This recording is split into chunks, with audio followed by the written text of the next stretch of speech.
Bonjour à tous. On commence cette revue de presse en Angleterre où la rencontre d'hier entre Crystal Palace et Liverpool fait beaucoup parler. Les Reds l'ont emporté 2-0, mais c'est un fait de jeu qui a créé la polémique. En effet, Mohamed Salah a obtenu un penalty à la 45e minute, mais a exagéré le contact avec Mamadou Sakho en plongeant pour obtenir la faute. Un plongeon pas du goût de tout le monde outre-Manche. Le Daily Telegraph en fait donc sa une, mais il n'est pas le seul journal. Le Daily Express en fait de même en titrant « Palace chute à cause de la faute de Mo ». En Espagne, le Real Madrid aurait trouvé quel joueur faire venir pour se renforcer. En tout cas, son nouvel entraîneur Julen Lopetegui aurait son favori pour le poste de numéro 9. Il voudrait Rodrigo, le jeune attaquant de Valence. C'est en tout cas ce qu'avance le journal AS dans son édition du jour. C'est un joueur qu'il connaît bien puisqu'il a notamment évolué sous ses ordres avec la sélection espagnole chez les jeunes. D'ailleurs, le joueur n'a pas fermé la porte à un départ. Seul problème, son club n'est pas vendeur et l'a rappelé la semaine dernière. Le seul moyen pour le Real sera donc de payer sa clause libératoire qui est de 120 millions d'euros.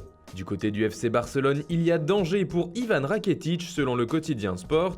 Le PSG serait disposé à faire une très grosse offre au club catalan pour le milieu croate. Le journal parle d'un montant d'un peu moins de 100 millions d'euros. Le club français pourrait au passage doubler le salaire du vice-champion du monde. Pour l'instant, selon Sport, Adrien Rabiot n'entrerait pas dans l'opération. Mais ce dernier serait quand même la priorité du club catalan pour se renforcer au milieu de terrain. Plus que jamais si on en croit le journal Mundo Deportivo qui précise que le Barça aurait évalué le prix à payer pour le joueur français de 23 ans à 50 millions d'euros maximum. Séduit par son bagage technique et une grosse expérience à son jeune âge, le club catalan penserait ainsi recruter Rabiot avant la fin de ce mercato estival. En France, Mario Balotelli reste finalement à Nice. Longtemps annoncé du côté de l'Olympique de Marseille, le transfert ne s'est jamais fait. Et l'attaquant italien rempile donc avec l'OGC et fait la une de Nice Matin. Le quotidien local précise que Super Mario pourrait rapidement faire son retour sur le terrain avec le maillot niçois, puisqu'il devrait être qualifié pour jouer face à Lyon le vendredi 31 août. Balotelli fait également la une de l'équipe, mais l'information principale c'est que le contact aurait été établi entre Thierry Henry et les Girondins de Bordeaux. Le champion du monde 98 qui souhaite devenir entraîneur n'a pas fermé la porte aux sollicitations des dirigeants bordelais pour le poste d'entraîneur. Henry ne serait donc pas contre une arrivée en Gironde pour sa première expérience en tant que coach numéro 1 à la tête d'une équipe.